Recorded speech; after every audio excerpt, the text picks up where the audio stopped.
curious about this. Is there, maybe from the CCP's perspective, what is the difference between the U.S. having its nuclear weapons in Japan versus Japan developing its own nuclear weapons? Oh, I think there's some sense that, well, if the Americans have them, it's better than the Japanese having them. And if the Japanese don't have them, they are by definition dependent on the United States to have somebody use nuclear weapons on their behalf. It makes the likelihood that they are used somewhat less, at least that the Japanese will use it. Then it could be the Chinese think they can intimidate the Americans or somehow get the Americans to back off. But this really is at the heart of Japan's concern, is that they're not convinced. But this is that the Americans are really as solid allies as they think they are. And this has been going on forever, and not just in the context of nuclear weapons. The Japanese have always, they used to complain about, for example, the Americans dragging them into George Bush's wars. And then they would talk about fears that the Americans would pass Japan. It was called Japan passing. And that meant that the Americans might cut a deal with the Chinese because they're not interested in little Japan anymore. So they fret about that. Whenever a new president comes, they always wonder, well, what's he going to be like? And they do try to figure out how they can keep the Americans on the hook to defend them. It is it's not surprising when you have this sort of dependency on somebody. You're just not quite sure that they will do what they say they will, especially if, for example, it causes them more harm than than they would otherwise experience. They could imagine America just standing back, Wall Street and the business class telling an administration, look, Japan, it's just not worth it. Thermonuclear war to defend Japan, not worth it. And so the Japanese have it's a fundamental doubt, and it's not surprising. And there's almost nothing the Americans can do to convince them. So in some respects, the Japanese are trying to get that locked in, but also trying to hedge their bets if they can. But they don't have the strongest hand to play on this. The U.S. needs to put a ring on it to make Japan feel secure. Doesn't the U.S. have a ring on it? I guess that ring needs to be made out of uranium or something. I mean, does the defense treaty we have with Japan, that's not enough? Not really. I think until we actually shoot one, I'm not sure the Japanese would be convinced. And actually, the defense treaty, if you read the text of it, all it requires is that if something happens, that the Americans and the Japanese will consult and then follow their constitutional procedures. It doesn't say, at D+2, the Seventh Fleet will sail forth and vanquish Japan's enemies. It just says consult and follow constitutional procedures. But as a practical matter, the Japanese are expecting America to come help them. But that would mean in the U.S., we would need to get congressional approval for any kind of, if it's going to be a war.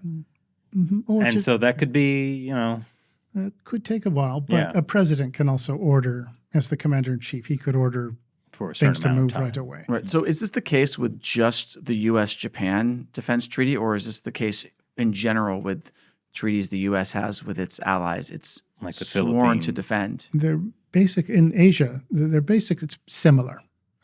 We will have it. An obligation to consult. Okay. But the intent of the treaty is that we will get involved. Right. But the way it's written in diplomatic terms to give some flexibility. But if you read all of the treaties we have with the countries in Asia, the Philippines, Australia, even Thailand, Korea, you read it and you think, that's all? But there isn't an understanding that America will live up to its obligations. And the Japanese have it, but they just haven't been, they're just not convinced. And, one might say, well, you could improve your own defense. Even without nuclear weapons, there's a lot more you could have done. But, I would say that there's been 50, 60 years at least of what I would call pathologic dependence on the part of the Japanese on the Americans, which has meant that, you have the inevitable frictions that come out of that kind of relationship. one side says, well, you don't appreciate me. And the other says, well, you're too demanding. And the other one says, well, you're keeping me from being self-actualized by, and it leads to friction. And so some more balance in the relationship is a good thing. We are finally getting more than we once had. But this dependence has not been healthy. It's also meant that the Japanese military has developed in a way that is stunted, really. It's not a proper military able to fight effectively. So not enough Gundams is what you're saying. Not enough of them. They have more than the U.S. They got to start cranking those out at industrial, sort of cyclic rate. Well, there are limitations based on the World War II Constitution the U.S. kind of forced on them about like what they can actually do, right? Like they can't have a military technically. Well, you're right. If you read the language of the treaty, it's almost as if Japan would not be allowed to have a police force, much less even have knives and forks. I mean, that's about how straight the wording is. Well, they don't really have knives and forks. No, that's true. Not at the dinner table. Then you'd have to have blunt-edged chopsticks. Then but it's really very clear. And it's understandable when you look at what things were like when the treaty was written or the Constitution was written. Mm-hmm. Everybody had gone through this god-awful war, and nobody wanted this to happen again. And we got a new god-awful war on the horizon. We got to get coming. ready for. This one will be even better. When China attacks. Yeah. Well, they're attacking now. But the Japanese, they reinterpreted the Constitution very shortly after it was implemented at the encouragement of the Americans who wanted their help in the Korean War. Mm-hmm. And the Constitution has been reinterpreted repeatedly over the years. And Japan will do anything that it wants if it thinks it has to, regardless of the Constitution. You can always get the legal interpretations to follow along. And that's something to always remember, is Japan will do what it thinks it must do. But the Japanese officials and diplomats, they use the Constitution the way you would use a Monopoly get-out-of-jail-free card. It's an excuse not to do anything they don't want to do. And it works like a charm on American diplomats. They'll say, look, we need you to do this. And the Japanese will almost stick out their tongue and go, Kempo, which means Constitution. Well, can't do it. We'd love to help you, but Constitution. And Americans go, oh, yeah, you're right. Instead of saying, but, you've got this military. It's a pretty big military. It's 250,000 people. It's self-defense force. That's right. And the Japanese used to insist, well, this is just self-defense. It's not really a military. And but it works, those excuses. And you'll hear the Americans making the excuses on Japan's behalf. I've heard this many times when people talk about getting Japan to do such and such. The American side will start saying, well, Constitution. And then they'll say, well, they're pacifists. It's a pacifist country. They just can't do it. So the Americans will make the excuses for the Japanese. I've seen this happen. And as a result, you have a Japanese military which is not nearly as capable as it should be. And it's not as capable of operating with the Americans as it ought to be. And this would come as a great surprise to the Japanese public, who think that things are in hand. And I've even told Japanese politicians this. Look, you guys can't fight. And they're just horrified. And I think they're probably thinking, when will the pitchforks and, the mobs with pitchforks and torches come to our place?